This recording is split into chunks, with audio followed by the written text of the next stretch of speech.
우리는 지난 주일에 하나님의 말씀이 하시는 역할 중에 하나를 살폈습니다.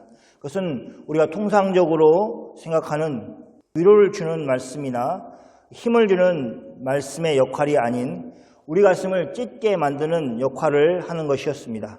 하나님의 말씀은 무딘 칼이 아닙니다. 마치 수술하는 의사가 잡고 있는 칼처럼 예리하고 날카롭습니다. 그래서 우리의 어리석음과 우리의 연약함을 다 드러내게 하십니다. 우리가 얼마나 하나님께서 멀리 떨어져 있는지를 고발합니다. 이런 말씀의 역할에 대해서 우리는 구약 성경에서 많은 예들을 살필 수 있습니다. 선지자는 하나님의 말씀을 이스라엘 백성들에게 선포하였습니다.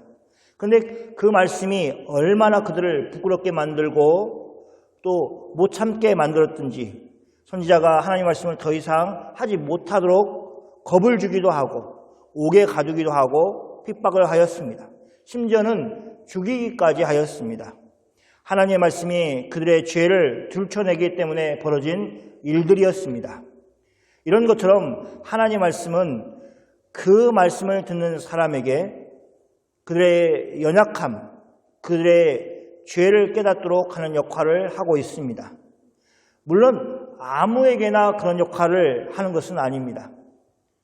그것은 성경의 표현으로 한다면 들을 귀 있는 자에게 하는 것입니다. 들을 귀가 없다든지 보는 눈이 없는 사람에게는 전혀 효력을 발휘하지 않습니다. 적어도 하나님의 은혜에 의해서 그 마음 가운데 영적인 살아있음이 있는 사람에게 가능한 것입니다.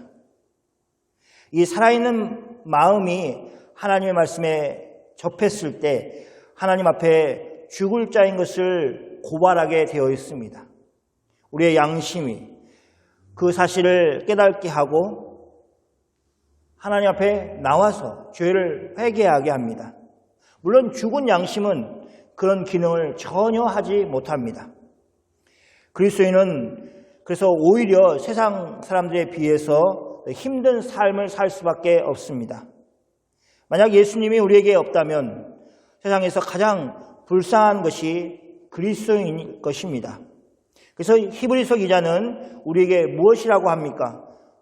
히브리서 4장 14절에 이렇게 말씀하고 있습니다. 같이 읽겠습니다. 그러므로 우리에게 큰 대제사장이 계시니 승천하신 이 곧 하나님의 아들 예수시라. 우리가 믿는 도리를 굳게 잡을지어다. 히브리서 기자는 우리에게 큰 대제사장이 계신다고 말하고 있습니다. 그분은 바로 하나님의 아들 예수이십니다. 우리에게 말하는 것은 믿는 도리를 굳게 잡으라고 하고 있습니다. 이것이 그리스도인들이 세상 속에서 가져야 될 신앙의 자세입니다. 지난주일에 말씀한 것처럼 대제사장이라고 말하지 않고 큰 대제사장이라고 말하는 것은 유대인들이 알고 있는 제사장보다 대제사장보다도 더 우월하신 분이라는 것을 강조하기 위한 것입니다.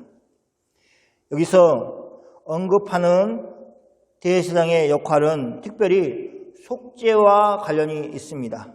자칫 우리의 삶과는 먼 이야기라고 생각하면 우리가 너무 세상의 소리에 귀를 담고 살았기 때문에 그렇게 느끼는 것일 것입니다. 실제 성경이 제시하고 있는 성도의 삶은 죄에 대해서 아주 민감할 것을 주문하고 있습니다. 우리의 죄로 괴로워하기를 원합니다. 괴로워해야 한다고 말하고 있습니다. 다른 사람의 죄를 지적하는 것으로 마치 자신은 떳떳한 사람이라고 생각하는 어리석음에 빠져서는 안 됩니다. 뉴스에서 쏟아져 나오는 범죄한 사람들의 내용을 보면서 심정적으로 욕을 하면서 나는 그 정도는 아니다 라고 만족하는 것에서 살면은 안 됩니다. 더 나아가서 자신을 괜찮은 사람인 양 생각해서도 안 됩니다. 왜냐하면 그것은 사단이 가장 기뻐하는 일이기 때문입니다.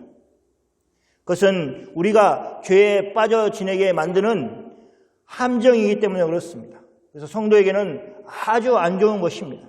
더욱이 하나님께 나아갈 그 절박함이나 하나님의 필요성에 대해서 느끼지 못한다는 점에서 아주 나쁜 상황인 것입니다. 하나님은 자기의 백성으로 이스라엘을 부르십니다.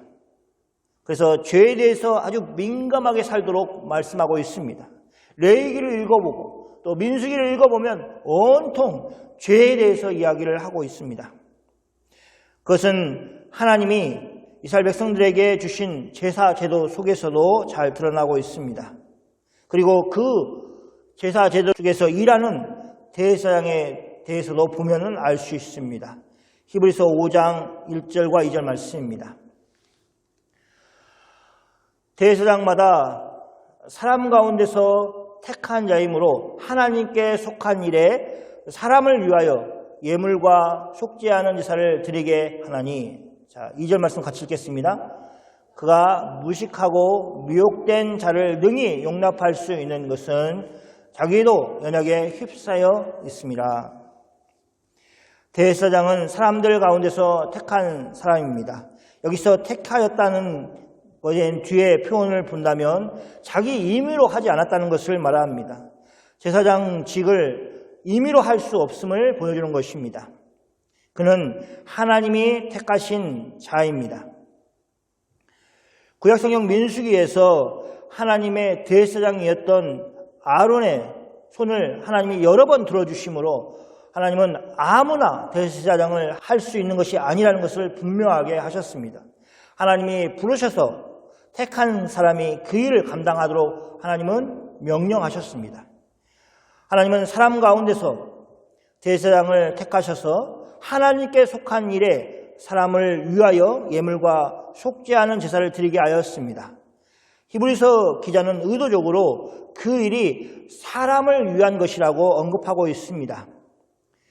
대제사장이 하는 일이 하나님께 속한 일이었습니다. 제사는 다 우리가 예배라고 하는 것은 다 하나님께 속한 것입니다.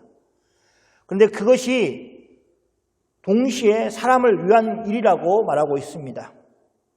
이 표현에 여러분이 익숙해져야 합니다. 우리 그리스도인에게도 바꿔서 표현을 하면 이렇습니다. 우리가 드리는 예배는 하나님께 속한 것입니다. 그래서 거룩한 것입니다. 그런데 히브리서 기자는 이렇게 표현을 하는 것이죠. 예배를 통해서 예배하는 사람을 위한 것이 된다는 것입니다.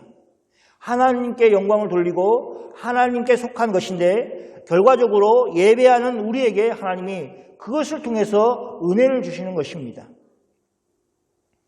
제사는 특히 속죄하는 제사가 그런 역할을 하고 있었습니다. 분명 속죄 제사는 하나님께 드리는 것이므로 하나님께 속하였습니다. 그래서 그것은 거룩한 것이었습니다. 그러면서도 동시에 사람들의 죄를 용서해 주시는 하나님의 방편으로 이 속죄 제사를 사용하셨습니다. 대제사장은 이렇게 하나님께 속한 일에 사람을 속죄하는 제사를 드리는 역할을 감당하였습니다. 그런데 2절에서 대제사장이 가지고 있는 문제가 언급되고 있습니다. 무엇입니까? 자기도 연약에 휩싸여 있었다는 것입니다. 대제사장은 죄인들을 용납할 수 있는 사람이었습니다. 여기서 죄인에 대해서 무식하고 미혹된 자라는 표현을 사용하고 있습니다. 물론 이것은 세상적으로 배우지 못한 것을 얘기하는 것은 아닙니다. 그리고 그것이 범죄 요인이라고 지적하고 있습니다. 대제사장이 자신의 죄를 속하여 줄 것을 구하기 위해서 온 사람들이 한결같이 이런 하나님에 대해서 알지 못하는 무지함을, 무식함을 가지고 있었고 또 세상 죄의 유혹에 대해서 쉽게 흔들리는 미혹된 사람들이었습니다. 그게 죄의 중요한 두 요인입니다. 대제사장이 그런 죄인들을 용납할 수 있는 것은 대제사장 자신도 연약에 휩싸여 있었기 때문이라고 말하고 있습니다. 좋은 말로 연약이라는 표현을 사용하고 있지만 그것은 앞에 사용하고 있는 말과 같은 것입니다. 그 무식하고 미혹된 자라고 얘기하는 그 상황 가운데 동일하게 놓여 있는 것입니다. 그렇지 않겠습니까? 대제사장도 사람들 가운데서 택함을 받은 자인데 다르다는 것이 오히려 이상한 일일 것입니다. 문제는 그런 연약에 휩싸여 있어서 무식하고 미혹된 자를 능히 용납하는 것은 좋은데 과연 그들을 위해서 하나님께 제사를 드릴 자격이 되느냐 하는 것입니다. 당연히 안 되죠. 하나님 잘 알지도 못하고 또 세상의 유혹 가운데 유혹절대로 다 유혹을 대고 살고 있는 그 사람이 어떻게 다른 사람을 위해서 하나님께 제사를 드릴 수 있겠습니까? 그래서 하나님께서 그런 대제사장을 어떻게 하십니까? 3절 말씀입니다. 자, 같이 읽겠습니다. 그러므로 백성을 위하여 속죄제를 드림과 같이 또한 자신을 위하여도 드리는 것이 마땅하니라. 대제사장은 백성들을 위하여 속죄제를 드리는 것처럼 자신을 위하여도 속죄제를 드려야 한다고 말하고 있습니다. 더 정확하게는 대제사장이 먼저 자신을 위한 속죄제를 하나님께 드림으로 하나님께서 죄를 용서하시는 것을 그 은혜를 받고 나서 백성을 위해서 속죄제를 드리는 것입니다. 만약 이 제사장 스스로 자신을 위해서 속죄제를 드리는 일을 하지 않는다면 그리고 오직 백성을 위한 속죄제만 드린다면 그것은 하나님이 받으실 만한 예배가 제사가 될 수 없는 것입니다. 이렇게 제사장은 자신의 직을 수행하기 위해서 자신이 먼저 죄의 사함을 받아야 하는 한계를 뚜렷하게 가지고 있습니다. 그런 의미에서 다시 4장에서 얘기하는 우리의 연약함을 다 아시지만 체육을 하셔서 아시지만 죄가 없으신 분이라고 예수님을 소개하고 있는 것은 너무나 다른 두 대제사장을 언급하고 있는 것입니다. 우리가 잊지 말아야 할 것은 그런 한계가 대제사장에 있었음에도 불구하고 하나님이 자기 백성 이스라엘을 위해서 속죄를 위한 길을 열어주셨다는 것입니다. 그러니까 어느 민족이나 어느 나라에게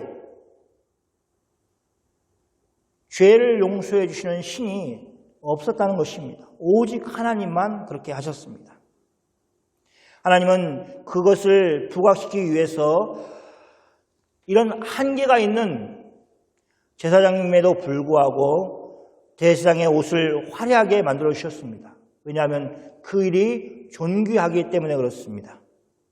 그래서 대제사장이 하나님의 영광을 드러내는 직을 수행하고 있고 그것이 하나님 보시기에 존귀하여서 그들의 옷을 화려하게 그렇게 만들도록 하셨습니다.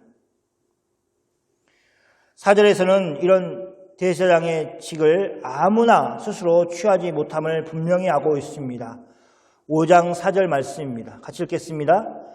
이 존귀는 아무도 스스로 취하지 못하고 오직 아론과 같이 하나님의 부르심을 받은 자라야 할 것이니라. 대제사장 직은 존귀한 직입니다. 그것은 스스로 하고 싶다고 할 수 있는 것이 아니었습니다. 성경은 아무도 스스로 취하지 못한다고 분명히 밝히고 있습니다. 그러면서 오직 아론과 같이 하나님의 부르심을 받은 사람이어야 한다고 밝히고 있습니다.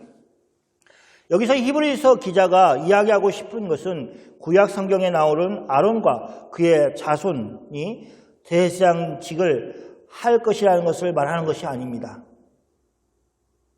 4절에서 강조하고 있는 것은 뭐냐면 아론보다도 더 중요한 하나님의 부르심을 받은 자라는 것을 얘기합니다. 하나님이 아론을 택하셔서 대제사장의 일을 하도록 하셨습니다. 구약 시대에는 아론의 후손들이 대제사장의 일을 감당하였습니다. 아론의 가문 또 아론의 후손이 아니고는 대제사장의 일을 할 수가 없었습니다. 그러면 어느 정도 정해져 있는 것입니다. 아론의 후손이 아닌 사람은 아예 제사장을 하려고 하면 되는 것입니다. 심지어 레위 지파에 속한 사람도 제사장을 하겠다고 나서면 안 되는 것입니다. 하나님이 정하셨기 때문에 그렇습니다. 아론의 후손이 아닌 사람은 아예 제사장이 될 수 없고 대제사장은 더욱더 할 수 없는 것입니다. 그런데 성경은 그것을 이야기하는 것이 아니라 하나님의 부르심을 받은 자가 그 일을 했다라는 것을 강조하고 있습니다. 그 일이 무엇입니까? 대제사장의 일을 하는 것입니다. 앞에서 나온 것처럼 하나님께 속한 이 일에 사람을 위해서 속죄 제사를 드리는 일을 말합니다. 그것은 하나님이 택하신 자가 하는 것입니다. 이 직은 하나님의 부르심을 받은 자가 한다고 말하고 있습니다. 이것은 예수님이 어떻게 큰 대제사장이 되셨는가 하는 것과 연결이 되어 있습니다. 예수님은 아론의 지파가 아니지 않습니까? 히브리서 5장 5절에서 6절 말씀을 보겠습니다. 또한 이와 같이 그리스도께서 대제사장 되심도 스스로 영광을 취하심이 아니오 오직 말씀하시는 이가 그에게 이르시되 너는 내 아들이니 내가 오늘 너를 낳았도다 하셨고 6절 같이 읽겠습니다. 또한 이와 같이 다른 데서 말씀하시되 내가 영원히 멜기세덱의 반차를 따르는 제사장이라 하셨으니 예수님이 대제사장이 되신 것은 스스로 그 영광을 취하기 때문이 아닙니다. 그것은 하나님 아버지께서 택하셨기 때문입니다. 여기에서 말씀하시는 이는 하나님 아버지를 가리킵니다. 너는 내 아들이니 내가 오늘 너를 낳았도다 하는 말씀은 하나님 아버지께서 아들이신 예수님을 택하셔서 대제사장의 직을 감당하도록 하셨다는 것을 말합니다. 그런데 여기 한 가지 의문점이 있습니다. 예수님이 아론의 자손이 아니라는 사실입니다. 이스라엘에서 대대로 대제사장이 될 수 있는 것은 바로 아론의 후손이어야만 했습니다. 그런데 우리가 아는 것처럼 예수님은 유다 지파에 속한 사람이었습니다. 그래서 다윗의 후손이었습니다. 그러므로 예수님은 대제사장이 될 수 없다는 것입니다. 그래서 이 히브리서 기자는 다른 곳 시편 110편 4절 말씀을 가지고 와서 아니다. 예수님은 대제사장이 되실 수 있는 자격이 있으시다라는 것을 가지고 왔습니다. 시편 4절 말씀을 함께 읽겠습니다. 여호와는 맹세하고 변하지 아니하시리라. 이르시기를 너는 멜기세덱의 서열을 따라 영원한 제사장이라 하셨도다. 시편 110편은 다윗의 시입니다. 여호와께서 맹세하시기를 너는 멜기세덱을 따른 영원한 제사장이다 하셨으니 그 뜻을 바꾸지 않으실 것이다 라는 내용입니다.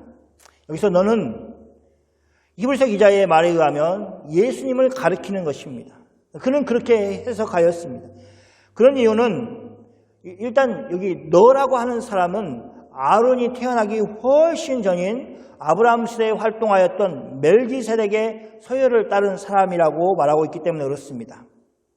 거기에는 모세도 없었고 아론도 아직 세상에 없던 시대였습니다. 그런데 아론의 후손이 아닌 이 멜기세덱의 서열을 따라서 제사장이 된 사람이라는 것입니다. 시편에서 그렇게 예언된 것입니다. 또 하나 관심을 가질 수 있는 것은 이것입니다. 그는 영원한 제사장이라 표현하고 있습니다. 우리가 아는 것처럼 사람 중에 택한 제사장은 어느 시간이 지나면 수명을 다 하셔서 이 세상을 떠나게 되어 있습니다. 그래서 영원하지 않습니다. 그래서 영원하다는 말이 나왔다. 그러면 이것은 신적이다. 하나님께 속한 것이다. 라는 것을 알 수 있습니다. 그렇기 때문에 아론의 자손이 아님에도 불구하고 아론과 같이 하나님의 부르심을 받은 자로서 예수님이 우리의 큰 대장이 되신 것이다 라는 것이 이 히브리서 기자가 말하고 있는 것입니다. 멜기세덱이 누구냐? 좀 살펴보고 하면 좋겠죠. 그래서 창세기 14장 18절부터 20절 말씀입니다. 아브라함이 있고 롯이 있습니다. 그 친구가 좋은 땅을 차지해가지고 쭉 가죠. 소돔과 고모라 땅으로 갔습니다. 전쟁이 났습니다. 그래서 그의 가족들도 다 전쟁의 피해를 받고 다 이게 전쟁의 포로로 잡혀갔습니다. 그때 아브라함이 자기 집에 있는 400명을 데리고 가서 전쟁에서 승리하고 돌아오는 길이었습니다. 그래서 다른 왕들이 다 맞고 18절부터 한 명의 사람이 나타나서 이 아브라함의 전쟁에서 돌아오는 그 길을 마중하였습니다. 8절 말씀입니다. 샬롬 왕 멜기스덱이 떡과 포도주를 가지고 왔으니 그는 지극히 높으신 하나님의 제사장이었더라. 이렇게 말씀하고 있습니다. 자, 19절부터는 같이 읽겠습니다. 그가 아브라함에게 축복하여 이르되 천지의 주이시여 지극히 높으신 하나님의 아브라함에게 복을 주옵소서. 너희 대적을 내 손에 붙이신 지극히 높으신 하나님을 찬송할지어다 하매 아브라함이 그 얻은 것의 10분의 1을 멜기스덱에게 주었더라. 18절에 얘기하는 그는 지극히 높으신 하나님의 제사장이었더라. 라는 이 표현을 시편에서 가지고 와서 멜기스덱이 그런 대제사장의 일을 하였다는 것을 이야기하고 그래서 예수님이 그 멜기스덱의 반차를 따라서 오셨다라고 얘기를 하는 것입니다. 여기까지는 예수님이 대제사장으로 부르심을 받았다는 것을 말씀하시는 내용입니다. 이제부터는 그렇게 대제사장이신 예수님이 어떤 일을 하셨는가를 말하고 있습니다. 히브리서 5장 7절 말씀입니다. 같이 읽겠습니다. 그는 육체에 계실 때에 자기를 죽음에서 능히 구원하실 이에게 심한 통곡과 눈물로 간구와 소원을 올렸고 그의 경건하심을 말미암아 들으심을 얻었느니라. 아멘. 육체에 계실 때라는 말은 예수님이 성육신하고 계셨을 때를 얘기합니다. 예수님의 공생의 기간 동안 예수님은 자신을 죽음에서 능히 구원하실 이, 즉 하나님 아버지께 심한 통곡과 눈물로 간구와 소원을 올렸다고 말하고 있습니다. 심한 통곡, 또 눈물로 간구하고 소원을 이뤘다라는 것을 들을 때 우리는 겟세마네 동산에서 십자가를 앞에 두고 예수님이 3번 기도하신 그 장면을 떠오를 것입니다. 그러나 그것 말고도 예수님 전생에 걸쳐서 그런 자세로 늘 하나님께 간구하고 소원을 올리시는 분이셨습니다. 예수님은 그의 경건하심으로 말미암아 들으심을 얻었다고 성경은 말하고 있습니다. 들으심을 얻었다는 것은 하나님이 예수님의 기도를 들으셨고 즉 응답하신다는 것을 말하고 있습니다. 구원하심을 주신다는 것을 말하고 있습니다.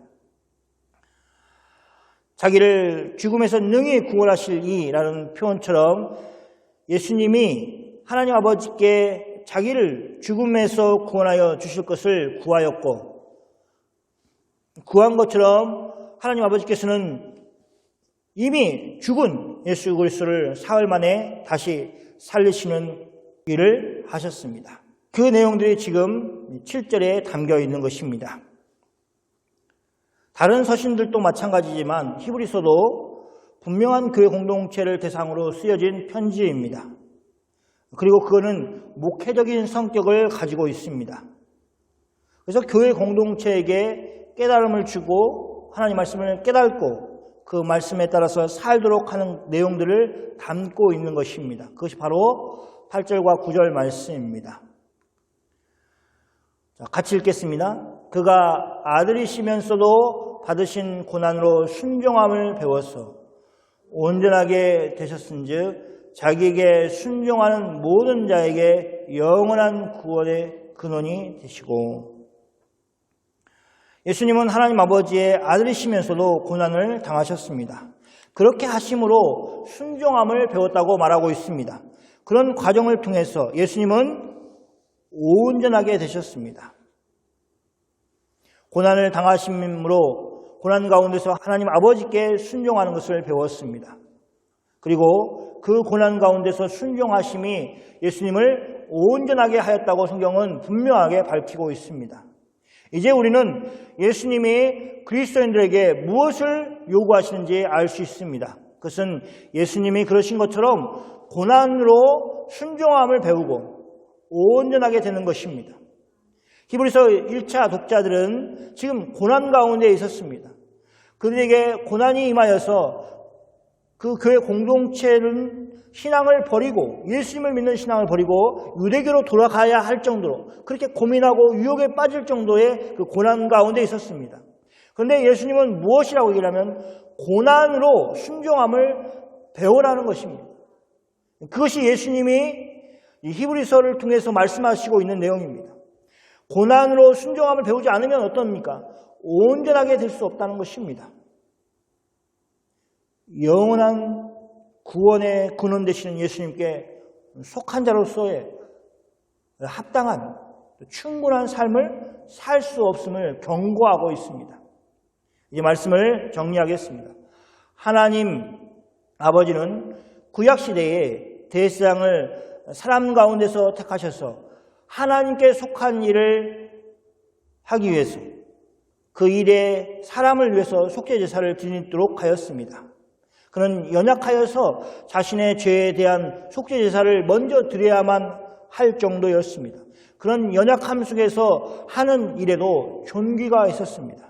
그래서 아무도 스스로 취하지 못하고 오직 하나님의 부르심을 받은 자라야만 그것을 할 수 있었습니다. 그런데 바로 예수님이 아들로서 그 대세상의 일을 하도록 부르심을 받았습니다. 예수님은 먼저 자신을 죽음에서 능히 구원하시는 하나님 아버지께 자신을 위하여 구하였습니다. 그래서 그의 경건하심으로 말미암아 죽음에서 구원하심을 받았습니다. 그것이 우리가 아는 예수 그리스도의 부활입니다.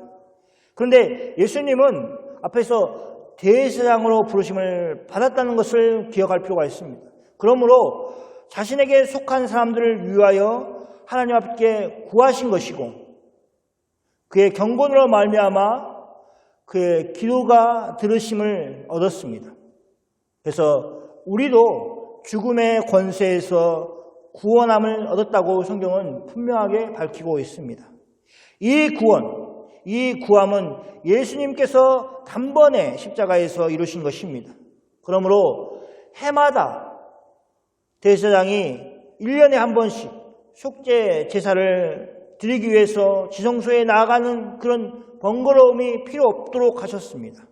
그것이 우리가 받은 구원입니다. 그럼 구원함을 받은 성도로서 우리가 할 일은 무엇입니까? 그것은 영원한 구원의 근원이 되신 예수님께 순종하는 사람이 되는 것입니다. 그것은 예수님이 그러하신 것처럼 고난 속에서 순종하는 것입니다. 그것은 또한 온전하게 되어지는 결과를 얻을 것입니다. 사랑하는 성도 여러분, 하나님 아버지께서 예수 그리스도를 통해서 우리를 죄악 가운데서 구원하신 분명한 목적이 있으십니다. 그것은 그리스도처럼 온전하여지는 것입니다. 그런데 그 온전함을 이루는 길이 무엇이냐? 고난 가운데서 순종하는 것을 통해서 이루신다고 말하고 있습니다. 우리가 순종함을 배워가는 장소는 평안한 곳이 아닙니다. 안타깝게도 우리의 본성을 가지고 하는 길은 죄악된 길이어서 어떤 온전함도 이루어갈 만한 그런 것이 없습니다. 하나님이 기쁘신 길을 갈 때에는 항상 우리의 본성이 싫어하고 때로 엄청나게 불편함을 느낍니다. 너무 큰 것을 생각하지 않아도 됩니다.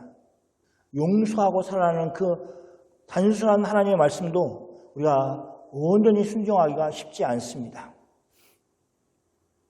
자신의 자존심을 버리고 자신을 내려놓고 자신에게 끌어오르는 화를 다독이고 화해를 청하고 용서를 구하는 것은 참으로 어렵습니다. 그것도 실천하기 어렵습니다. 그러나 히브리서는 뭐라고 얘기하냐면 고난 중에 순종함을 통해서 온전함을 이루라는 것입니다. 어떤 더 큰 고난보다도 결코 쉽지 않은 그 모든 일들 가운데 우리는 순종함을 배워야 합니다. 그래서 온전함으로 나아가야 됩니다. 그렇지 않으면 어떻게 되냐?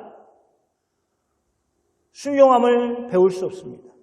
그래서 온전한 삶과는 먼 삶을 살 것입니다. 신앙생활을 아무리 오래 했다고 해도 고난 가운데 순종하는 것을 연습하지 않으면 신앙은 절대 자라지 않습니다. 그래서 다른 사람이 아닌 우리 자신을 위해서 고난을 당하는 중에 순종함을 배워야 합니다. 그것만이 성도가 사는 길입니다. 오늘 설교 말씀을 듣고 그리스도께서 하신 것처럼 하나님께 순종함으로 모든 믿는 자에게 영원한 구원의 근원이 되시는 예수님께 속한 자로서의 삶을 다 사시기를 축원합니다. 이 시간 우리 함께 기도하겠습니다.